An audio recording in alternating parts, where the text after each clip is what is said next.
Yola is just about to enter reception. She's spent 4 terms in a nursery class that's attached to the school.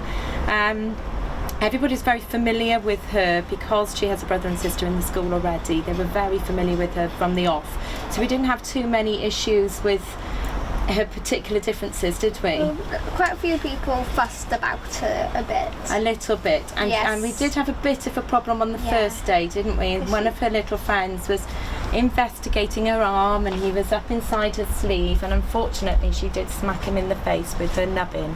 Yola was lucky enough, her teacher decided to do a little presentation from every child all about me, and Yola stood up in front of all her friends and told them all about her little arm, and that she doesn't need an awful lot of help, and she will ask for help if she needs them, and she doesn't like people fiddling with her little arm unless she says it's okay. From being very, very honest and upfront with the staff and with the children as well, so we don't sort of shy away from it, and Yola doesn't either. And I think that makes all the difference, don't you? I think sometimes with young ones, they don't tend to notice differences as much. I mean, was one little boy It took him a year to notice. After a year, he noticed she didn't have an arm. Yeah, and then he thought somehow he thought it just disappeared, whereas actually it hadn't been there at all. Through my own work, we have developed, and lots of teachers have developed, something called a one-page profile, and it's very similar to IEPs that you might have used in the past for children, but these are just what they say. They are one page, they've got a beautiful picture of the child on the front, and they focus on the positives of the child. So what we love and adore about Yola is one of the things on there, things that Yola loves doing, and also the bottom part, which is really important for the teachers and the teaching assistants and any supply staff, as strategies.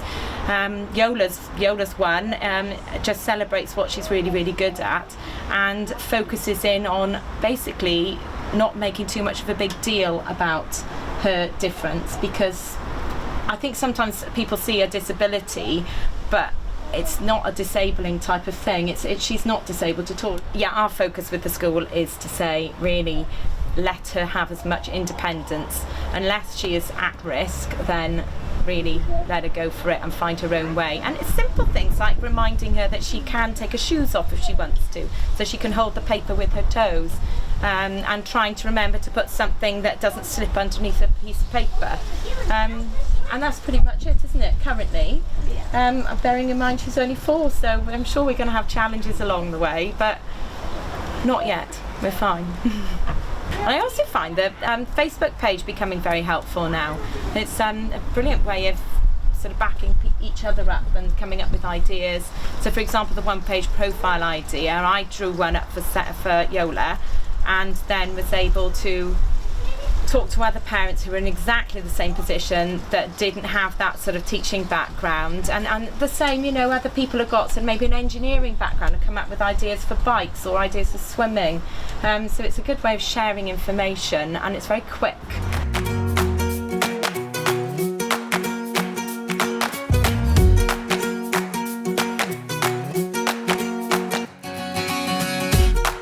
Hello and welcome to our discussion about a Reach child's journey through school. And I'm joined by Alana and her mum Liesl, and also Mitch, and also from Reach itself, from Sian. So Mitch, for yourself, having been through the whole school days, I mean, school times are tough enough already without being a little bit different. I presume you probably developed a stock answer when people said, right, so what's going on? It was straight up for me. I just said I was born like it, and for some younger children that is a shock. Like they don't understand what that is, what it entails. They're like, what's going on? So how about you, Alana? You're 15. Again, there's a lot happening in your life. Yeah. How do you deal with the questions and the attention? I just get on with it. My friends like to make up mad stories about what happened to my hand for people who don't know about it, like new people. But if someone asks me, I just say I was born like it, and I just deal with the problems when they come. So let's talk about the journey through school. So for yourself, and I presume Mum Liesl, you were watching this all the way through. What were some of the early questions that Lana would come home asking?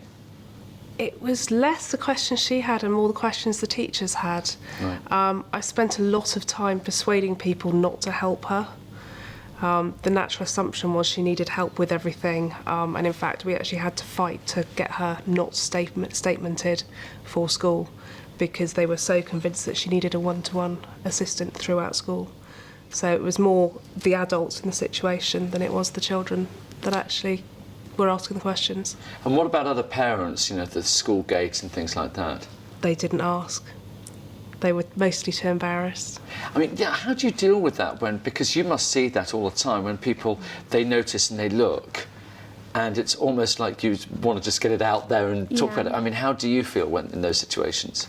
I get a bit shy sometimes, but most of the time I just like move on. I'm like, oh, they've noticed, and I don't really care, to be honest. It's like it's part of me, they just have to deal with it. Because it's often the preconceptions of other people, isn't it? I mean, what do you do, Liesl? Do you actually go up to them and say, it's okay? Yeah, we've had a lot of friends who haven't noticed for a long time, and then all of a sudden they've noticed, and they've suddenly gone, oh, she hasn't got a hand. It's like, yeah, sorry, I thought you realised. Yeah, you've known her for 3 years. Wow. Yeah. But, yeah, some adults you just have to say, look, she was born like that, and some people find it hard to deal with, but most people are fine. And were there any particularly significant stages of her schooling and upbringing where it became an issue? When she first started primary school, that was the first time she got a prosthetic arm, and that was because she wanted to look like everybody else. And she wore it for about 3 weeks. And then we've had a couple since, but they've never lasted very long. Right. So, but we're quite lucky because it's quite a small school, so it's always been a very small community we've had to deal with. And how about yourself? How did you talk about your journey through schooling from the beginning? Because you've gone all the way through. Right at the beginning, there was name calling, a lot of it going on, and as a child, you don't know how to deal with it.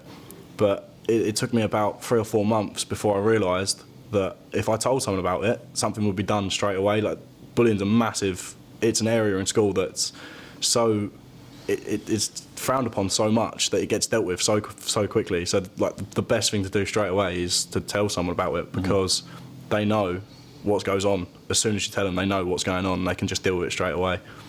So that's always the way to go about it. Just tell people, don't sit in the dark, don't sort of cry to yourself. Always go to someone and tell them straight away, whether it's your parents, a teacher, another friend. Tell people. About bullying there, but what about some of the other concerns that maybe your parents had watching you growing up? My parents very much like to throw me in the deep end. They didn't see that I had a problem. They never ever put down on my school records that I had a problem or anything like that. They liked to give me everything that a normal child would have: the same scissors, the same rulers, the same pens, pads, stuff like that a basic school child would have during school. And like a school child would, you just deal with a problem as it comes across and you sort it out straight away. Obviously, teachers like to give you a little bit more attention, and I like to use that. Like, a lot of people don't, they go, you know what, I'm not going to use that, but I used it to my advantage and was try to get more information out of the teachers, not them get information about how much help I need. Why can't I do this question? What's going on? Can you help me with this question while you're over here? And they like doing that because obviously you're trying to learn from them. Now, of course, you don't know any different, but the thing that strikes me a little bit talking to you is this thing of what kind of person have you become as a result of the way that you've dealt with it throughout your life? I've become stronger, to be honest. It's just made me a stronger person. There is no problem that I've ever found with my hand that I can't do. So I think if I can do it, then what stops everyone else from doing it? Like, you get a kid in class that they're adamant they can't do something, and then you come in with half a hand missing and you do it, and they're like, oh, what's going on? And they realise they're soon going to get cast away from the rest of the group, so they join in. So it brings you as a stronger person. It makes you much of a better person, in my opinion. I do think that the Reach children, when they get together, you can see them chatting, and I do know that they do talk about their experiences and things like that. Now, there's a lot of different ways where you can meet other people, and one of them is the Reach Activity Week, and I believe you've been to every single one. Yeah, since I've had the opportunity to go to the Reach Activity Weeks, I've taken the chance with both hands. At the start, to be fair, I was a little bit, I don't want to go, I don't want to meet other kids with my hand, stuff like that. But once you're there and you're doing the same activities as everyone else, and you're seeing people with harder problems than you've got, you realise how actually lucky you are, and kind of how much of a community Reach actually is, as it brings people together that have got the same problems. They like to. We all had, even as the age of 10, you talk about a problem, even how to tie a shoelace, simple things like that just really do help you along your way in normal life. So the Reach Activity Weeks have always one that are brilliant things to go to. Now, Alana, you've actually been on these as well, haven't you? Yeah. So tell us about them and what happens during these weeks. Well, you go on other activities and you kind of learn how to do stuff. Like when you do archery, you learn how you're able to use a bow, and yeah, they're just great because you can ask people that have the same problem as you, like how they do stuff. Like when I first got there, I wasn't able to tie my hair up, but I think it was on this first activity week I went on. When I came back, I was able to do it, and I had problems with tying my laces, and I was able to do it when I got back from one of them. And they're just great to learn how to do it. So some really practical things you gain out of this. Yeah. And what about the emotional support you get from being around other people who have experienced many of the same things as yourself? I think I became more confident when I found that people were having the same problems as me, and you kind of just become like one big family when you kind of like miss each other when you're away from them. And Lisa, what was Alana like when she came back from the first of these activity weeks? What was the transformation in her? She was very loud. Yeah, she did had the confidence had grown dramatically. And I think because she really come to terms with the fact that it wasn't just her. And yeah, she came back being able to tie her shoelaces, which we'd been trying to figure out for months. So coming back to actual school life and what it's like being at school and some of the challenges that you have, there will be people watching this thinking, well, you know, there's different circumstances, different events. What are the key things that you've learned along the way that have really helped you? I've learnt that people are going to look and stare, but you just have to overcome it and be like, yeah, I have one hand. This is how it happened, and I've just got on with it. I know you learn that people are going to stare, and you just got to get on with it and be like, yeah. I mean, what are the other key things that you've maybe developed and learned along the way? Throughout school, like, as you come into it's more in secondary school that you can't kind of realise that, because obviously as you start going to the Reach Activity Weeks, you realise you're not the only person like that. So when people do kind of stop, stare, stuff like that, you spoke to other people that have also been bullied about it, and you've got their experiences as well. So you've kind of got the side of you that goes, I won't react, I'll make a witty comment and I'll leave it, and I'll just walk off. And that's kind of, it's a massive life lesson to yourself as you go, that's what you want to do in life. You want to avoid the weird annoying people, the bullies. You need to be yourself at all times, because that's who you are. Even simple things like having a chat with another Reach member is so easy to do. You can go on there, post a question, or answer people's questions, whatever's on there available at that time. And it's just so nice to have that kind of available to you. And of course, one of the great things you've got as a tool to help you educate teachers is this book, Shared Experiences. And I understand that's really been tremendously beneficial to help teachers understand. Yeah, it's a really lovely book. It's written by one of our members, Charlotte Fielder, and this book wasn't planned. It was at an AGM